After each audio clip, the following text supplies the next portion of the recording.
Welcome to another episode of the Global Trade Show. I'm your host, Lawrence Christoffels, and we've got the absolute pleasure of being joined now by the Ambassador of Georgia here in Australia, His Excellency Beka Dvali. Beka, it's so lovely to see you. Thank you for joining me. Thank you very much for having me in your program. Thank you. Our pleasure. So, Ambassador, let's start talking about your background, how long you've been in Australia and some of the overview, if you like, of Georgia. Thank you. I'm a career diplomat. This February 2025 will be 25 years that I serve for Ministry of Foreign Affairs of Georgia. By training, I am a lawyer.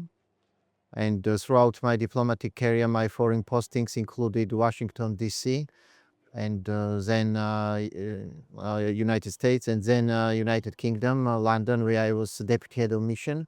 And then I was appointed as Georgia's first ambassador to South Africa and to Southern Africa. Wow. And in Africa, I spent all in all 10 years establishing connections on behalf of Georgia with African nations, especially those African countries which are part of so-called Southern African Development Community, SADC countries.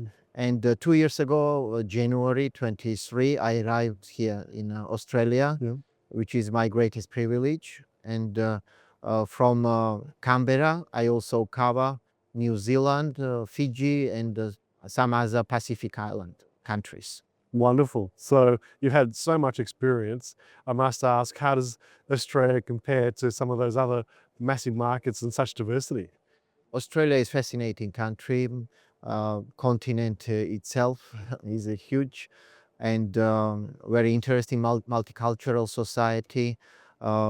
Business environment and development is really astonishing in various diverse areas. So it is really fantastic to be a diplomat, to represent my country, greatest privilege, to represent Georgia to this country, this nation, with whom we share values.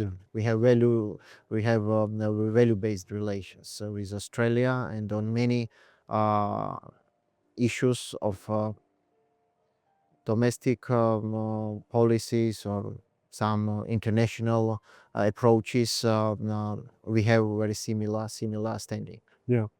Now, I must ask, and this is not our question list, but you're based in Canberra, so between New South Wales and Victoria, and there's the big rugby league and the Australian rules football. Have you picked a team or teams yet? I am very closely observing. I would not interfere in kind of course, Canberra-based person always is for your city's team. But I very carefully try to follow these developments, and especially rugby. Great. Because as you know, Georgia is a rugby nation, and last year in July, we had a test match. Georgian team arrived here. And it was very fascinating to be there, to be present there, to cheer my team. And we took, I think, a very serious stand against Wallabies, and it was very memorable experience for me. Also, it was memorable because on the margins of this Allianz Stadium, throughout this match, I had the privilege to organize also wine tasting event, lovely. Georgian wine tasting. Wow. And it was really very memorable for us as embassy, for Georgia, Georgians, and for those Georgians who also attended the match, were present, our compatriots who live in Australia. So it was very memorable. Wonderful. And and as you know, Australia is such a proud sporting nation. They're almost sporting crazy here in Australia. All the population loves every type of sport. So. Absolutely. I mean, you can see it even in the streets when Australians are into sport, really. Yeah. Now, Ambassador, you talked about wine, and I'd love to explore that. But what are wine and some of the other key industries and opportunities for Australia and Georgia to explore?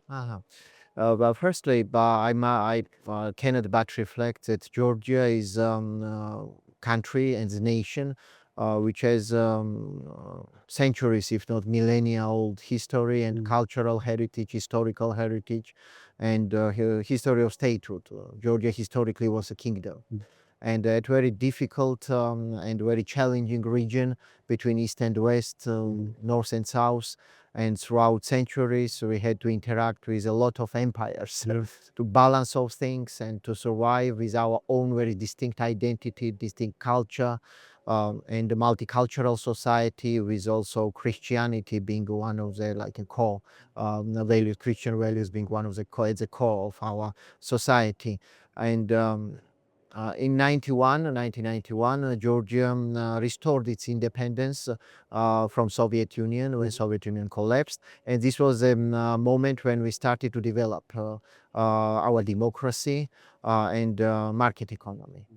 And when we look at this nearly 34 years after that moment, we are very proud what we have achieved. Georgia is currently parliamentary democracy, European Union candidate country with a very vibrant economy. At the core of Georgian economic policy is diversification. Diversification of trade, diversification of economy, and government policy is oriented on free, fair, inclusive, and sustainable development of economy. And consecutive Georgian governments really have implemented institutional and legislative reforms that evolved Georgia as a country which is corruption-free, which has very effective and efficient state services, and uh, to take international ratings, for example. There are many ratings focused on democracy, on human rights, on corruption, but also on business environment. And last year, for example, World Bank Business Ready report, which was like a revamped kind of report of this type by World Bank. Georgia features is number 3. Yeah. After Singapore and Estonia in business ready report, basically because of efficiency of our systems and institutions and business friendly environment. You asked about specific areas.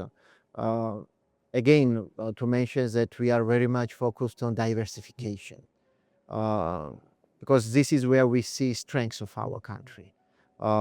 Therefore, for Australia, for example, Australians, what we have registered interest is BPOs, for example, business for process operations, and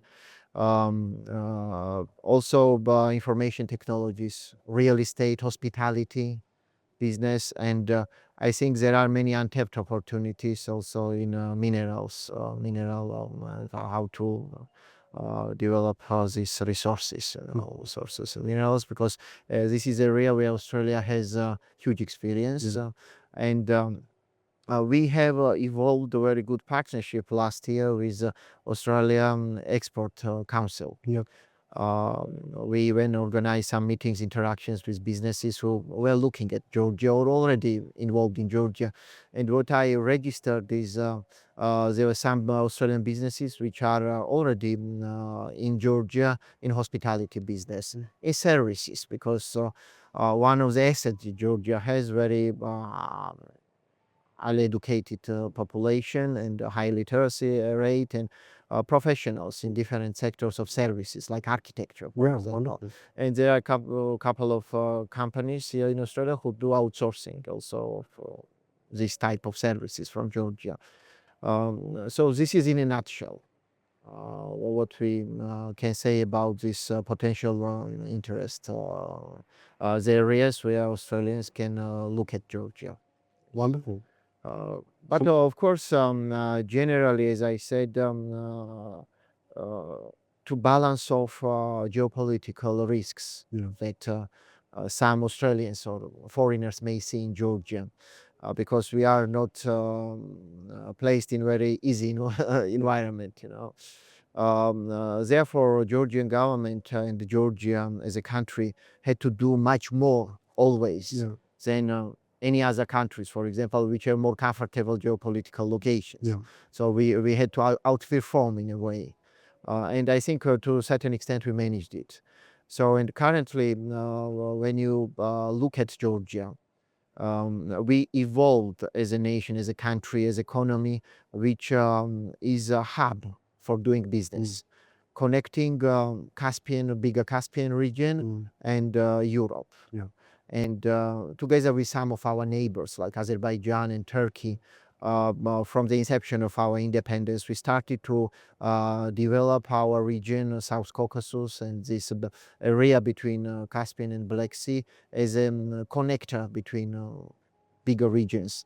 And now we can say that Georgia is a critically important country connecting Caspian region and even China through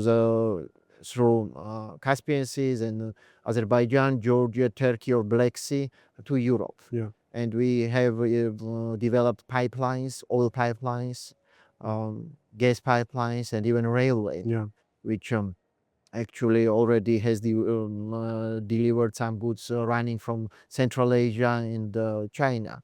So basically, Georgia has evolved as important nation for transport corridor between Caspian, between Asia and Europe and Asia. Yeah.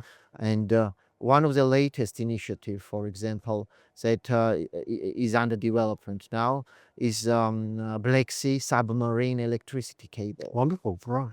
Which will connect Azerbaijan, Georgia, and this our South Caucasus through under Black Sea cable to Europe. And this is very important because it will somehow assist Georgia in our long-standing strategy of becoming and being integrated into European systems. And now it will be already through electricity cable. And also Georgian, 70%, around 70% of Georgian electricity is green energy. Wonderful. Hydro. Yeah. And with huge potential to further develop, to add to it already solar and wind power. And our neighbor Azerbaijan also is working on adding to his electricity capacity green energy.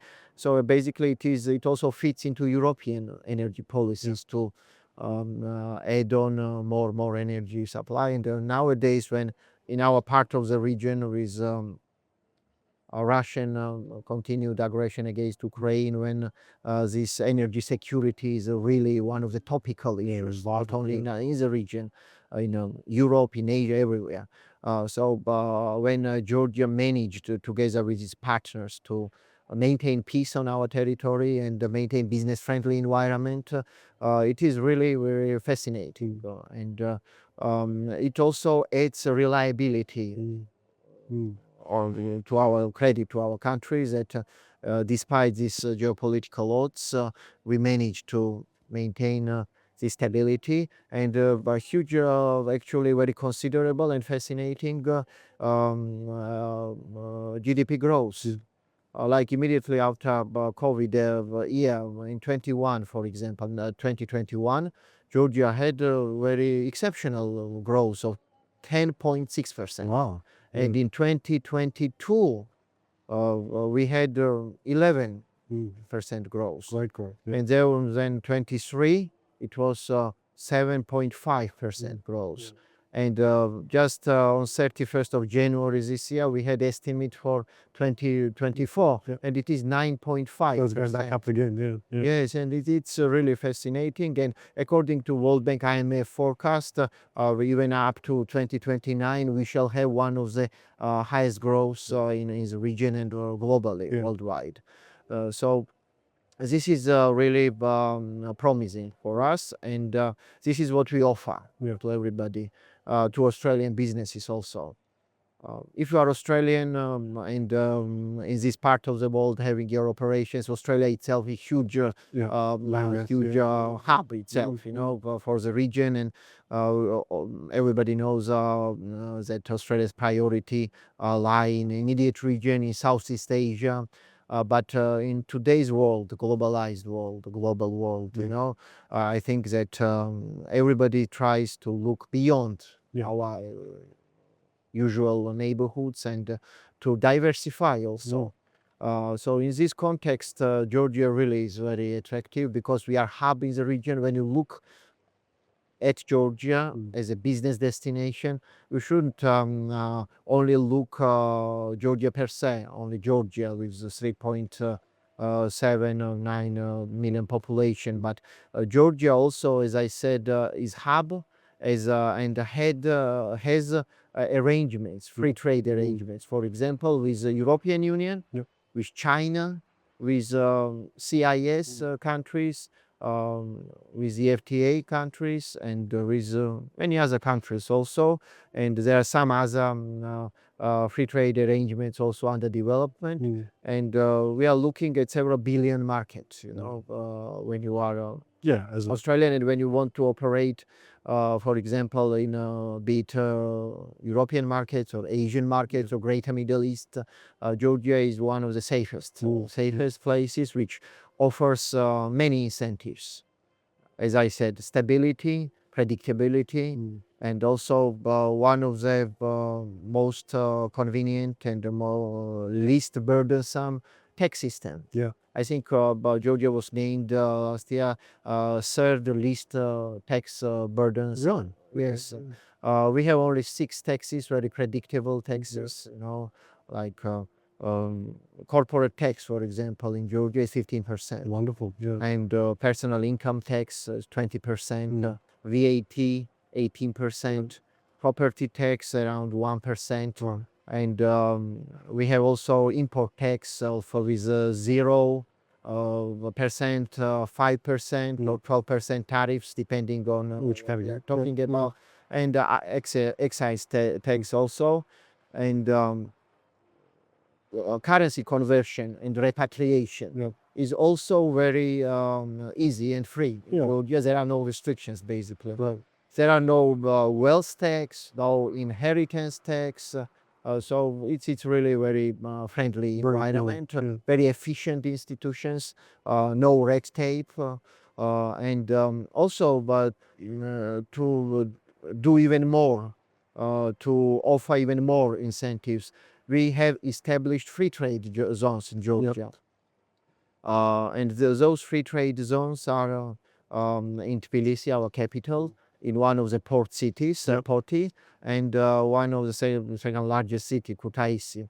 And they offer also additional tax breaks. And basically, in free industrial zones, there are only personal income tax to be paid. Those free trade zones are so valuable to value add and to do componentry, add in different ways so you can launch into other markets as well, for Australian and other companies. Yes, absolutely, absolutely. As I said, for Australian businesses, I would strongly encourage to look at, as I mentioned, business process outsourcing and information technologies and real estate, hospitality, and also agriculture. Georgia may have territory-wise, we may not be big country, but there are still some expertise that we need, or some partnerships in agriculture that we would not only we would benefit Georgia in forging partnerships with Australian businesses and agriculture minded businesses, but also I think Australian some businesses who want to explore more opportunities, they would also benefit because they are looking at not only Georgian market per se, but a bigger region and multiple regions. And just to give you one of the examples how attractive Georgia has become. Recently, one of the strongest development companies, Abu Dhabi based, they have MR properties which built Burj Khalifa. Yes. Ahmad's everywhere in the Dubai landscape. The city. So they have just a couple of weeks ago, they were in our Prime Minister and government delegation visited Dubai, Emirates, and they signed a memorandum under which this group committed to invest next 4 or 5 years, 6 billion in Georgia, in very big developments in the capital city of Tbilisi, as well as in Batumi, which is seaside resort and very up and coming and very already very popular resort and destination for customers. And so this is, I think, a big signal. The Temar Group, this investment is very critical, very important, not only as this specific investment itself, but it sends signal. It has huge symbolic importance also, and we expect even more companies to show interest. And when I said also another dimension of Georgia, why it should be interesting for Australian businesses, it is infrastructure. Because as I said, Georgia positions itself as a connector between different regions. And this also, of course, implies that we have to develop our infrastructure. And we are in the process of revamping and our infrastructure, road infrastructure, port infrastructure. We are building new port on the Black Sea, deep sea port, Anaklia. And all these infrastructure projects, of course, offer new dimensions of opportunities to also Australian companies. And we are very open for investments from around the globe. We are not protectionist in this kind of context, and we are receptive of any investment, any economic cooperation with any friendly nation, especially those with whom we have value-based relationship, especially Australia. So I think more Australian companies start looking at Georgia in this context. I think they would benefit from it, and as much as we would, as a country, as a nation. And of course, it is for us very important with countries like Australia, with nations. Again, I want to mention a value-based relationship. Our shared values on international arena, and this has very significant importance for Georgia. It is very significant to with whom we deal, and people-to-people contacts also are very important. As I mentioned already, we have this rugby that we have in common, and you may look at it as a sport, but rugby also increases visibility of the country, and it also draws attention of businesses. And relationships. Yes, relationships, interpersonal links, and rugby is not only sport, it is also kind of business. And I remember from my experience in South Africa, South Africa is a big rugby nation. And when I arrived there as ambassador, this is one of the areas which we started to focus on, to develop rugby contacts. And then it brought even additional kind of benefits, because rugby involved teams visiting each other, playing, and then it increased visibility of Georgia among the population in South Africa. Same happened in Australia. And then it brought tourism, people-to-people connections, and there are many. There are also businesses around rugby, as you know. Another dimension is wine. As I said, Georgia is really wine nation. We like to say that we are a cradle of wine. And we don't only like to say, but scientifically it is proven that we have 8,000 years of uninterrupted winemaking history. That's phenomenal. Yes, and there is also in the wine sector, there is very interesting connection, believe it or not. When I arrived here, I found out that back in 70s of last century, somebody brought to Australia one of flagship Georgian red grapes. Really? Out of which we make flagship Georgian red wine. It is called Saperavi. And during these decades, I found out that around 13 Australian wineries make wine out of this grape, which is planted all over Australia. And believe it or not, in September 2024, up in Queensland, in the Granite Belt region. There is a place called Stentor. Yep. I attended a third symposium of Australian Saperavi Wine Growers Wow. Association. So, and it is also very fascinating, fact. And what I found out that obviously those wineries who produce wine from Georgian grape, they also have to market this wine, right? So, and how they market this wine, of course, they are focused on Georgia. And those populations in Australia who like this wine, also they have accumulated very considerable knowledge about Georgia. And I found myself in the situation when I attended this symposium. Next day we did a wine tasting for that area, Stanthorpe and this wine region. And there were hundreds of locals who already had in-depth knowledge about Georgia and Georgian wine. And many of them have been to Georgia. And so this was very, very interesting for me to observe.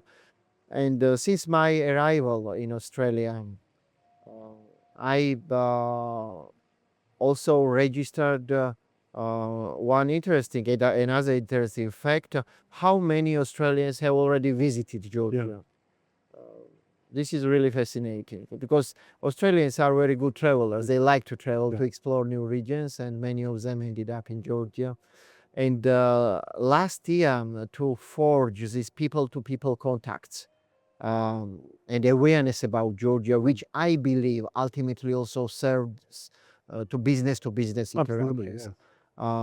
Together with University of Melbourne, I initiated, we as embassy initiated and organized first Australia-Georgia Symposium, Archaeology and Beyond. Right. It was held at University of Melbourne. And this symposium, basically it was a conference, one-day conference, and it involved archaeology, panels about archaeology, about polyphonic singing, Really? believe it or not, because I found out that there are several choirs all over Australia, and only in Melbourne 3 or 4 choirs which perform Georgian polyphonic songs. Wow. Australians. Yeah. Because Georgia is proud of its folklore, its culture, and it is very popular, famous worldwide. And Australians also showed interest. And also the symposium was focused on wine sciences also, and climate change, which is also very interesting, very challenging actually for everybody. And it was so memorable, this symposium, that it ended up with Georgian reception, with Georgian wine and cuisine. And it was so successful that together with University of Melbourne, it was decided that this will become event which will be held every 2 years. Fantastic. So next one will be held in 2026. And we already started preparations for it. So we want to do it bigger scale to involve other components of it. And perhaps I don't exclude the business component also. And I'll be happy, of course, to extend invitation to you and your organization. Thank you so much, Ambassador. And we'd love to support that. I mean, the whole point of this show is to create awareness for Australian business, supply chain, importers, exporters. There's so much to offer with Georgia.